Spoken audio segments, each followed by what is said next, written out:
shine, this little light of mine. I'm gonna let it shine, this little light of mine. I'm gonna let it shine, let it shine, let it shine, let it shine. We live in a moment in history that's absolutely unprecedented in so many ways. What we're doing with technology, medicine, information, how we talk to each other, how quickly we can talk to each other, it's a completely new world. What life was like in my 20s and what it's like for my daughters in their 20s are worlds apart. What it will be like for our grandchildren, our great-grandchildren, worlds apart. It's a completely different world. And yet, in some ways, the human condition remains the human condition, generation after generation after generation. And wherever we are, whoever we are, young, old, in between, 21st century or 1st century or 3rd century BCE, this question of where is meaning found? What is purpose? What am I supposed to do or be? It's a question that comes around in every time and every place. And that question, that answer, is directly correlated to what it means to be rich in God. So the first reading that we have today the gospel reading that we have today is a young man coming to Jesus and saying, Jesus, tell my brother to give me what is mine. And hopefully it rings a little bit like a conversation not so long ago when Martha approached Jesus and said, tell my sister to do what I want my sister to do. You know, Jesus has two incredible gifts. His first incredible gift is he never manages to get triangulated. He does not step in the middle of the two brothers. That's the first thing he manages. And the second thing that Jesus is so incredible about, he always knows people's hearts. So when the young man comes and he says, tell my brother to give me my part of the inheritance, Jesus knows what's driving it, and he names it, which is greed. Now, greed isn't about having your portion, and it's not about justice. Greed is about an insatiable desire for something, because with greed, no matter how much you have, it's never enough of whatever it is. Jesus sees that in the young man. He names it, and then he goes on to tell the story, the parable. And the parable is about a rich man. And the rich man has got so much stuff, resources and stuff, he just doesn't even know what to do with it all. So he pulls down all the old storage units and he builds new storage units so he can keep hold of all of his stuff. And there's this very interesting thing that happens in the middle there. He has a conversation with his most favorite person in the world, which is himself. Well, soul, what shall we do? And how shall we take care of our stuff, soul? And okay, soul, this is what we'll do, and we'll be good, and we'll have enough to eat, drink, and be merry. And of course, Jesus calls him a fool, because all of the stuff that he's holding on to does not last. It is here, it is gone, and in fact, the man is gone.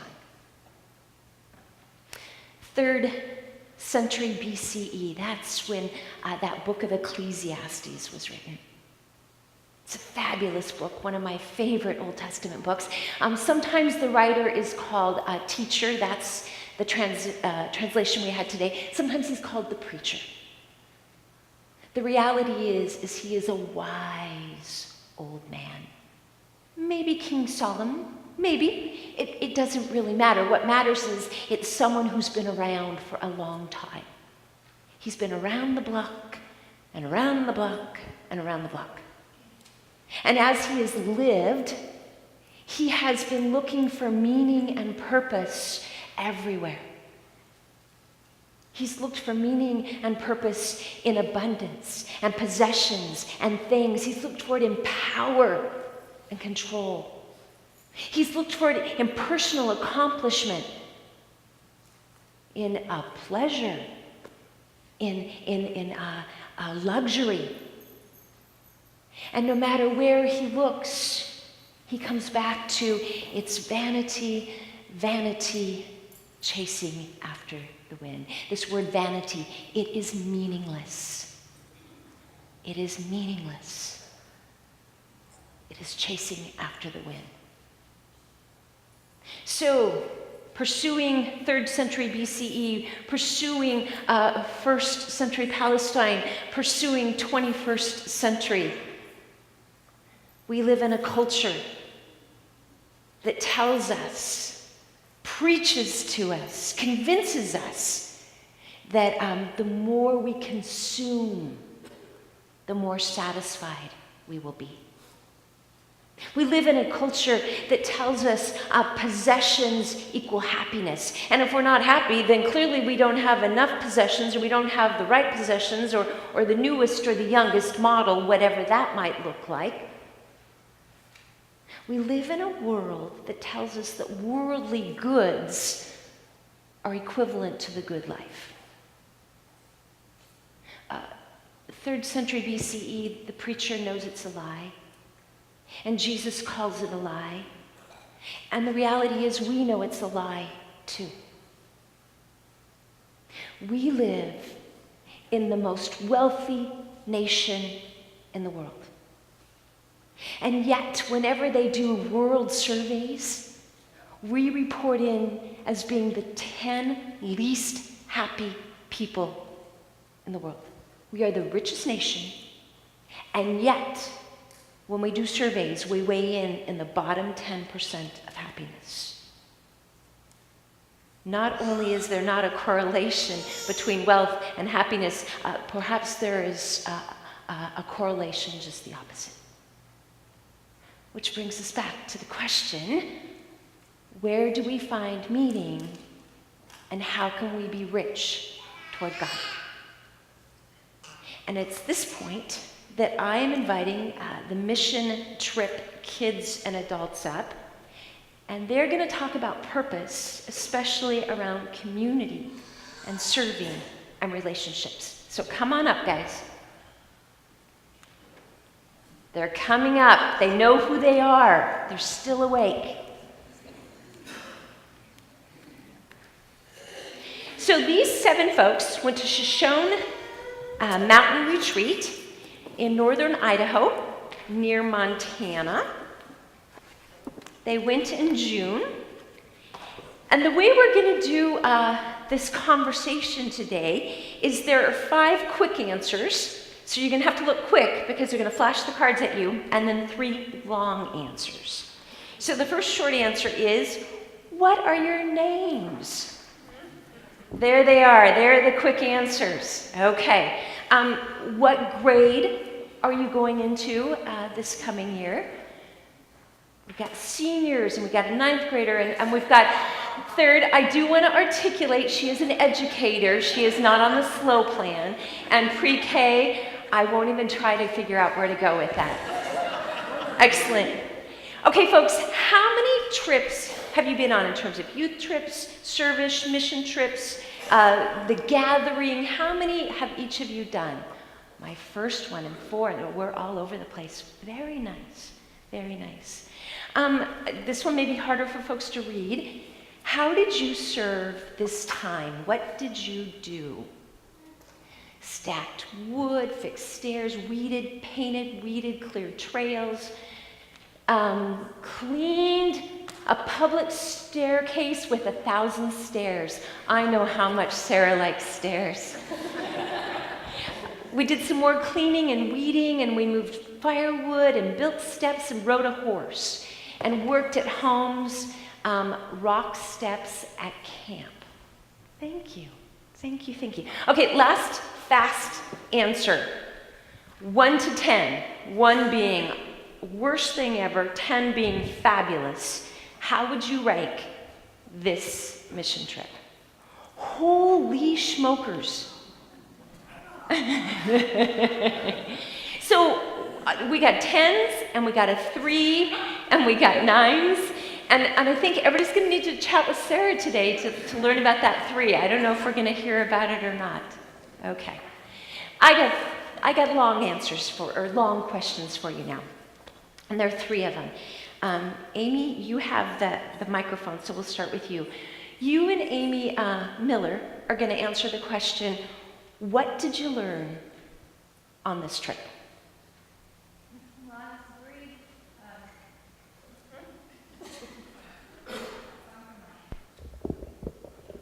I was worried before we left that I was not going to be very useful because I've had a frozen shoulder and my right arm was pretty much useless and in a lot of pain a lot of the time.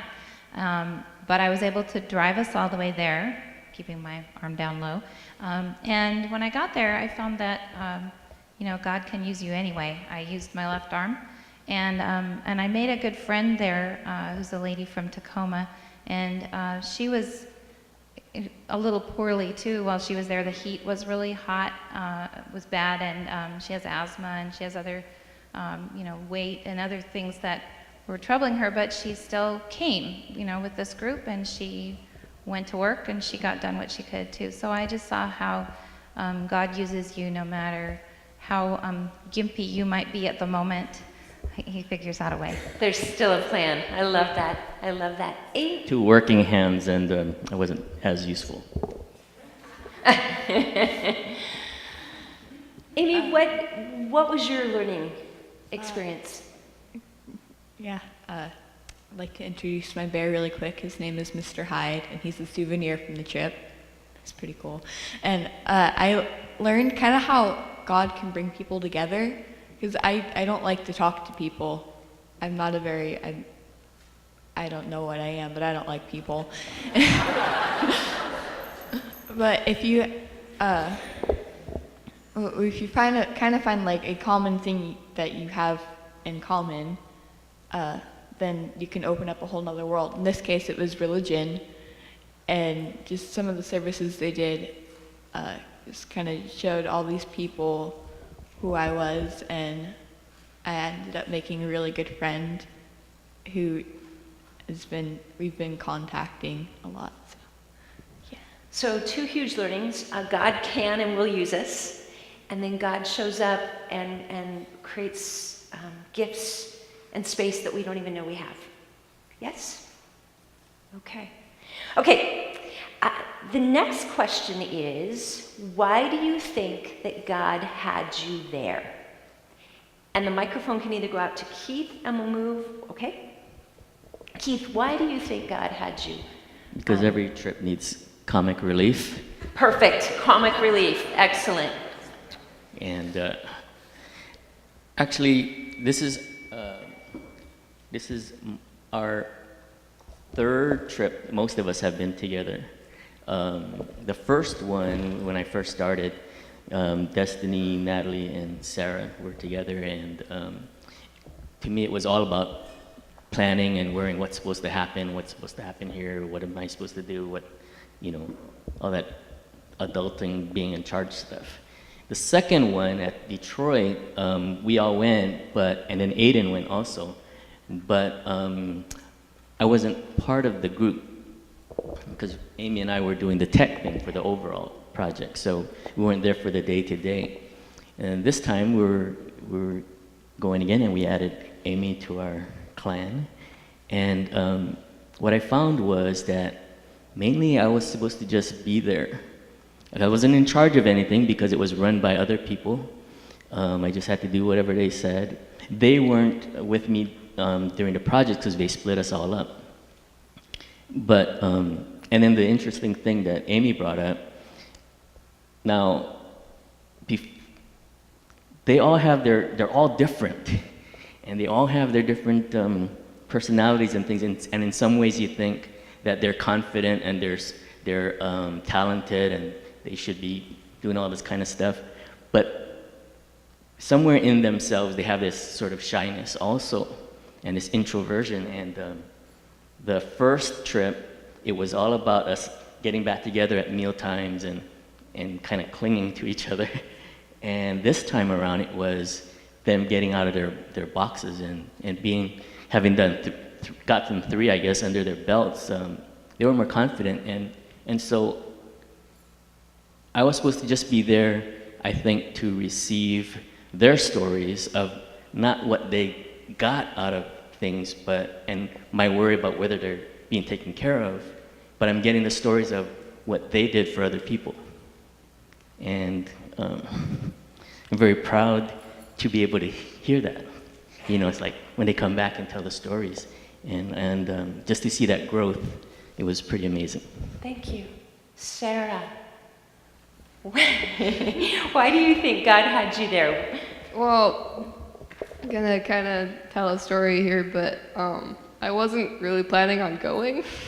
Part of it, an interesting thing is there wasn't a tag on the website that allowed me to go because I am just graduated, so I was in between the age groups of like adults and youth going, but and I also just kind of like I wanted to have more summer because school's gonna start soon and stuff like that. But then at church, Natalie came over and she's like, "You're going to Idaho, right? Because I want you to come with me for our last mission trip before you go, so I can hang out with you one last time and stuff." So then I told him I should probably go, and then he emailed people and got that figured out. So.